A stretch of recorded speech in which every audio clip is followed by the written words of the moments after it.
Welcome to my channel, where we question everything.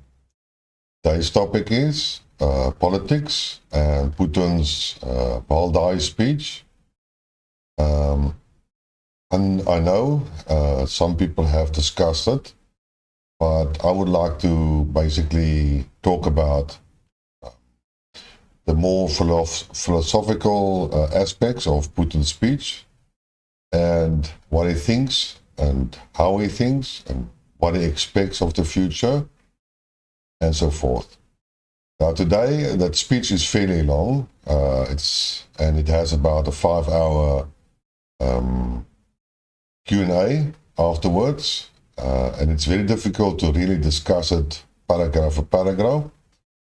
So what I would like to do is I've compiled a sort of a summary on the certain items that he has talked about, and unfortunately I cannot remember everything, so I'm trying to use a different technique today and basically see how it goes.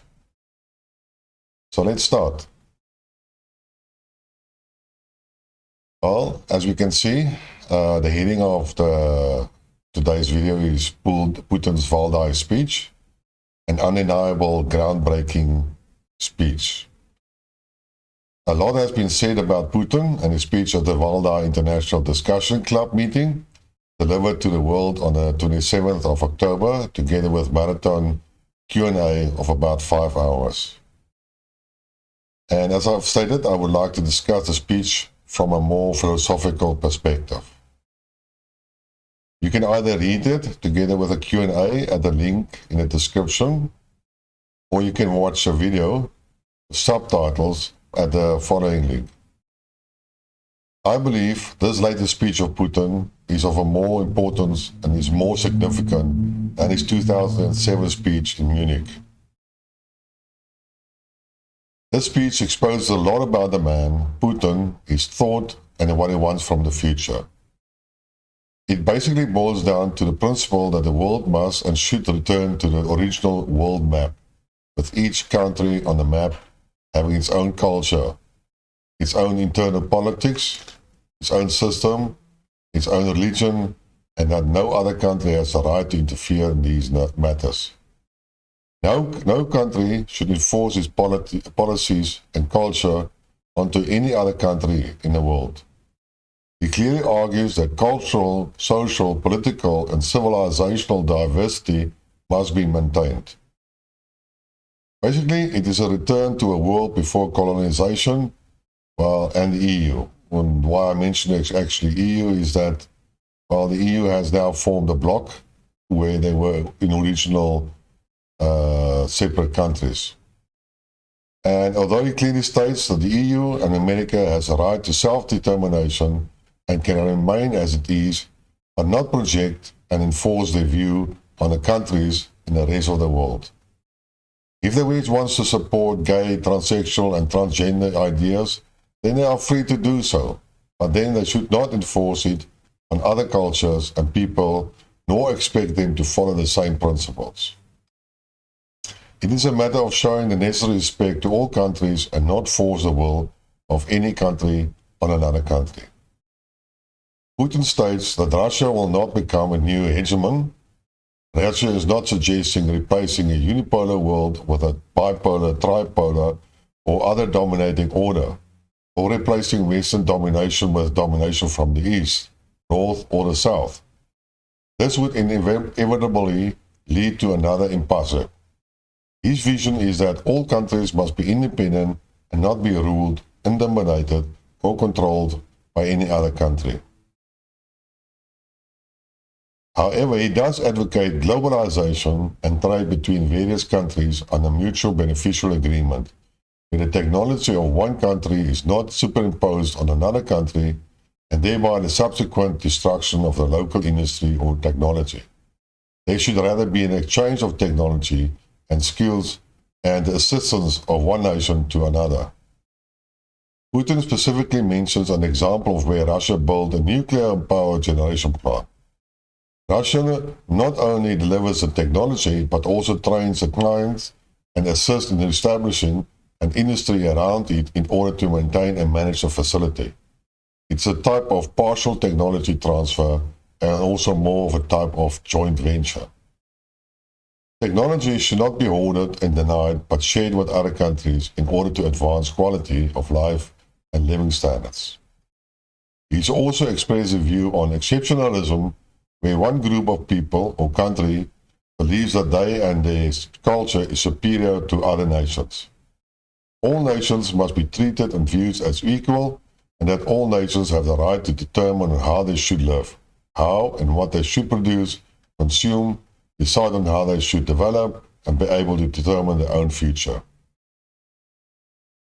Putin states that the belief in one's infallibility is very dangerous, that it is only one step away from the desire of the infallible to destroy those they do not like, or as they say, to cancel them. The so-called cancel culture, and in reality the real cancellation of culture, is eradicating everything that is alive and creative, and stifles free thought in all areas, be it economics, politics, or culture. It has reached the absurd point where any alternative opinion is declared subversive propaganda and a threat to democracy. On the religion, Putin states that there is no need to cancel anything, be it Christian values, Islamic values, or Jewish values. All you need to do is respect each other. American foreign policy, Putin states, is not even a systemic but a doctrinal crisis of the neoliberal American-style model of international order. He says that they have no ideas for progress and positive development, and that they simply have nothing to offer the world, except to perpetuate their dominance. Putin believes that real democracy in a multipolar world is primarily about the ability of any nation, any society, or any civilization to follow its own path and organize its own socio-political system. If the United States or the EU countries enjoy this right, then the countries of Asia, the Islamic states, the monarchies of the Persian Gulf, and countries on other continents certainly have this right as well. He believes that the world can come up with an alternative social models that are more effective, brighter, and more appealing than the ones that are currently exist. Development should rely on a dialogue between civilizations and spiritual and moral values. Understanding what humans and their nature are all about varies across civilizations, but this difference is often superficial, and everyone recognizes the ultimate dignity and spiritual essence of people. Traditional values are not a rigid set of postulates that everyone must adhere to. They are unique in each particular instance because they stem from the traditions of a particular society, its culture, and historical background. This is why traditional values cannot be imposed on anyone. They must simply be respected, and everything that every nation has been choosing for itself over centuries must be handled with care. Respect for the ways and customs of people and civilization is in everyone's interest. The world is diverse by nature, and Western attempts to squeeze everyone into the same pattern are clearly doomed. As an independent and distinctive civilization, Russia has never considered and does not consider itself an enemy of the West.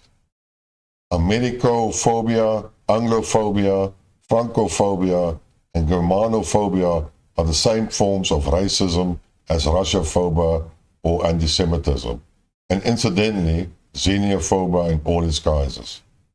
He used the Chechen War as an example to illustrate Russia's resolve not to turn its back on the people of Chechnya, nor to play the offended, but to move forward to build relations even with those who actually acted against Russia, to establish and develop relationships with all who wanted them, based on mutual benefit and respect for one another. He stated that Russia reviews the West and Europe in the same light and will extend their hand, no hard feelings. Putin says that the significance of today's historical moment lies in the opportunity for everyone's democratic and distinct development path, which is opening up for all civilizations states, and integration associations. Russia believes above all that the new world order must be based on law and right and must be free, distinctive, and fair.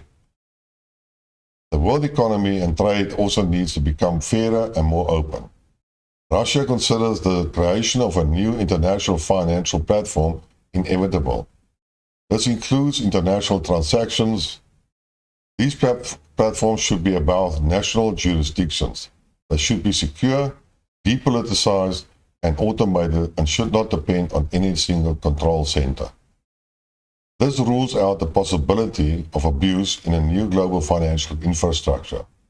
It will make it possible to conduct effective, beneficial, and secure international transactions without the dollar or any of the so-called reserve currencies.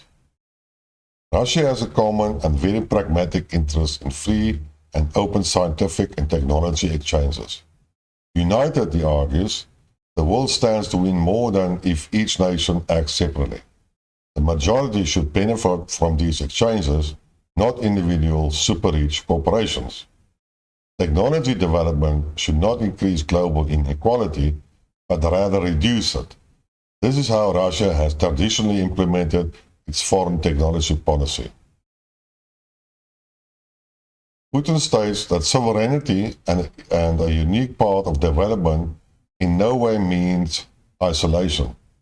On the contrary, they are about energetic and mutually beneficial cooperation based on the principle of fairness and equality.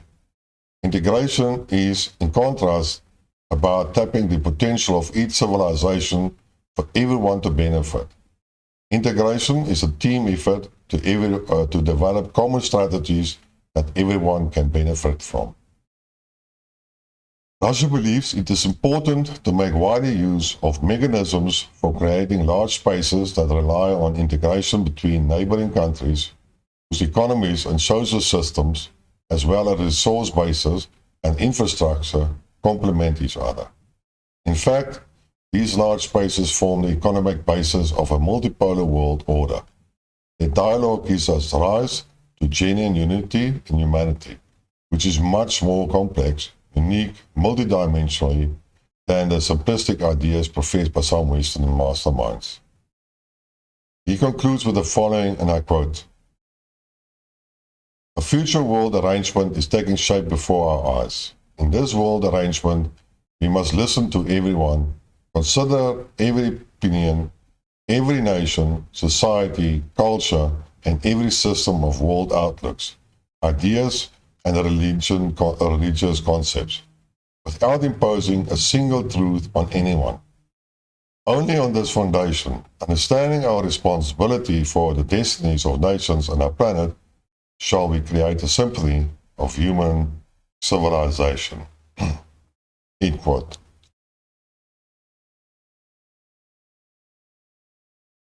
Now, that was a mouthful, and you probably have to watch it a couple of times to fully understand it. Well, I had to read the speech several times. It was nearly impossible to talk freely like I usually do, but because I have omitted some paragraphs and some important items, and I will probably have stated it wrongly. In any case, it sounds all in nice of Putin, what he said. Unfortunately, I do think it's a little bit idealistic. Is it realistic? Well, that depends. There is one huge problem in society, or in our human society as a whole, and that is money. And unfortunately, money corrupts. Money provides power, and power can be abused. So I know what he stated sounds like a form of utopia, and it sounds like a fair and system, but will it ever be possible? Now the problem is, I am a Westerner, and so are most probably you as well. And that means we have grown up as capitalists, or in a capitalistic society. where individual performance is encouraged. Group work together is not a part of our culture. Performance is directly remunerated or approved, and competition forms part of our culture. And unfortunately, how is this going to be integrated into a new multipolar world? Well, we can talk about that. If we stay in our own countries and nations, then according to Putin, that is going to be respected and we can do whatever we want in our own country. But unfortunately, companies do grow, companies do want to expand. They would like to expand to other countries, and then they will say, enter a new country and they buy the market. And then what is going to happen then? So globalization and big corporates is not a thing of the past. It will probably continue. And if you want to, if you are a conspiracy theorist, and if you believe in the one world, one government type of scenario, then how long is it going to take for Putin's envisaged future to be surpassed or to be replaced by international corporate governments? So I don't fully understand the financial aspects of this. From a philosophical point of view, I can do understand it, and it would be very nice if we can achieve that target. But there's always a question of money. Money. And that is, don't they say, the root cause of all evil? And even, Russian companies will do that in South Africa, and even Chinese companies will do that in South Africa, which I've already seen. So, I'm not sure how we're going to be able to handle that and how it's going to look forward. But what I do like and what I do support is the dominance of America and the US dollar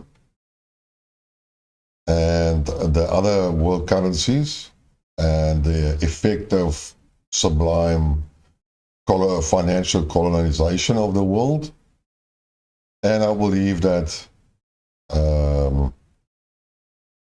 there might be a good future ahead if we can achieve all the aspects of Putin's vision, which I believe he shares with Xi Jinping and other leaders as well.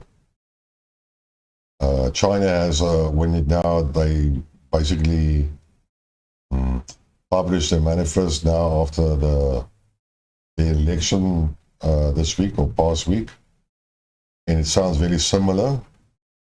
And Xi Jinping's vision was also expressed, and it's more or less the same. But we have to get away from this dominance, this overall dominance of the Western elite. It has to be changed. And that is what we are hoping for. Please read the whole speech and read some of the Q&A, or you can watch the video. It is very interesting, but unfortunately very time-consuming. So, and well, the world has changed from a reading hobby to a watching video hobby type of thing. So, well, that's it for today. Think about it. I think it's an important speech. It says you a lot of what he thinks. It is also, it gives you a good background on why he still trades with his enemies, why he still sells gas and oil and other minerals to America and Europe. It tells you, also gives you a good idea how he approached the special military operation and how they feel about Ukraine, and why he makes the decision as he makes. Because sometimes he is called that the West plays dirty, but Putin doesn't play dirty. He plays according to their rules. And sometimes we as Westerners don't fully understand it because we are used to that type of action. In any case, that's my video for today. If you liked it, please subscribe, spread the word, share the link, and until next time, cheers.